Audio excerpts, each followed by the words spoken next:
Psychological model of legal reasoning क्या होता है? डिसीजन मेकिंग होता है जो जजेस करते हैं या जूरर जो कोर्ट में जो लोग बैठते हैं वो लोग डिसीजन मेकिंग ही करते हैं ना कि वर्डिक्ट जो है उसका पहुंचने का मतलब एविडेंस से अपन वर्डिक्ट तक पहुंचते हैं, फाइनल क्या देना होती है ना। तो ये प्रोसेस जो है इन्फ्लुएंस होता है लॉजिकल प्रिंसिपल से और कॉग्निटिव बायसेस दोनों से। तो इसमें अप्रोचेस है लीगल रीजनिंग को। एल्सवर्थ ने जो 2 मेजर अप्रोचेस बताया वो रैशनलिस्ट अप्रोच और रियलिस्ट अप्रोच। रैशनलिस्ट अप्रोच क्या होता है? बेस्ड ऑन लॉजिकल रीजनिंग, जिसमें लॉजिकल रीजनिंग होती है मतलब हम लोग डिडक्ट, इंडक्ट और एनालॉजी वगैरह ये सब करते हैं, ठीक है।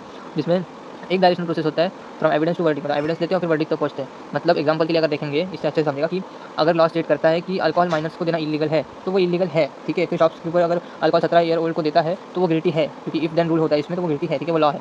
पर रियलिस्ट अप्रोच में क्या आ जाता है कि रीजनिंग जो है इन्फ्लुएंस होती है फिर बायसेस से, इमोशन से और प्रायर एटीट्यूड से, है ना। ये जो रियल वर्ल्ड में होता है कि people often form a confusion, जो भी वर्डिक्ट या कंफ्यूजन लोग निकालते हैं वो पहले खुद जस्टिफाई करते हैं उसको, है ना। पहले सिलेक्टिवली जो एविडेंस उसके साथ जो जोड़ना है वो जोड़ देते हैं और फिर अपना कंफ्यूजन मतलब उसके हिसाब से देते हैं। तो अ जज में डिसमिस ऑल डिफेंस विटनेसेस, वो डिफेंस विटनेसेस को हटा देगा अगर उसको वो अनरिलायबल लगता है, वो उसका खुद का बायस है rather than the logical approach, ठीक है।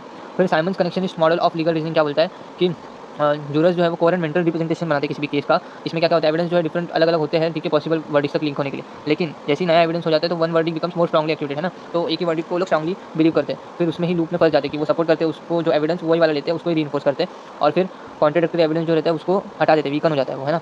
फिर इंप्लीकेशन ऑफ द मॉडल क्या है इसमें कि लीगल रीजनिंग इतना सिंपल नहीं, लॉजिकल प्रोसेस नहीं है। इसमें इंटरैक्टिव प्रोसेस है कि जो वर्डिक्ट है वो इन्फ्लुएंस होता है कि हम लोग कैसे एविडेंस को देखते हैं, ठीक है, कौन से एविडेंस को हम सपोर्ट करते हैं, ठीक है।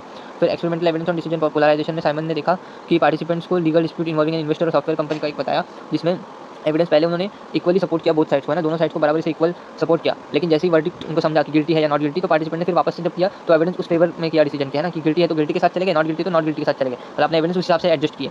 तो ये बताया है कि इनिशियल रेटिंग्स में वो लोग न्यूट्रल थे, लेकिन जैसे पोस्ट डिसीजन लिया है ना, उनको एविडेंस बताया, वर्डिक्ट बताया, ठीक है, जो रियल वाले, तो फिर उसके बाद फिर उन्होंने अपना डिसीजन चेंज कर लिया। तो प्रैक्टिकल एप्लीकेशन क्या हो रहा है इसमें कि लीगल एडवाइस जो भी हम देते हैं वो एविडेंस प्रेजेंट करने के टाइम पे तो वो हमको एविडेंस अच्छे से देखना चाहिए, न्यूट्रल इसमें देखना चाहिए, क्योंकि पोस्ट डिसीजन बायसेस भी डिस्टॉर्टेड रीजनिंग कर सकते हैं, जो रीजनिंग खराब कर सकते हैं ना। तो ये बायसेस को समझना जरूरी है ताकि फेयरनेस हो ट्रायल्स में किसी के साथ इनजस्टिस ना हो। सुन कीजिए, तो आपको ये सारे नोट जो माइनर फॉर्मेट में मिल जाएंगे और मैं इधर इसमें शॉर्ट्स में सारी क्लिकिंग हो रहा है, मैंने सेंड फोर्स वाली वीडियो नीचे डिस्क्रिप्शन में दिया हुआ है, ठीक है। और आप वीडियो अच्छी लगी लाइक कीजिएगा, कमेंट कीजिएगा, शेयर कीजिएगा, सब्सक्राइब कीजिएगा। Thank you.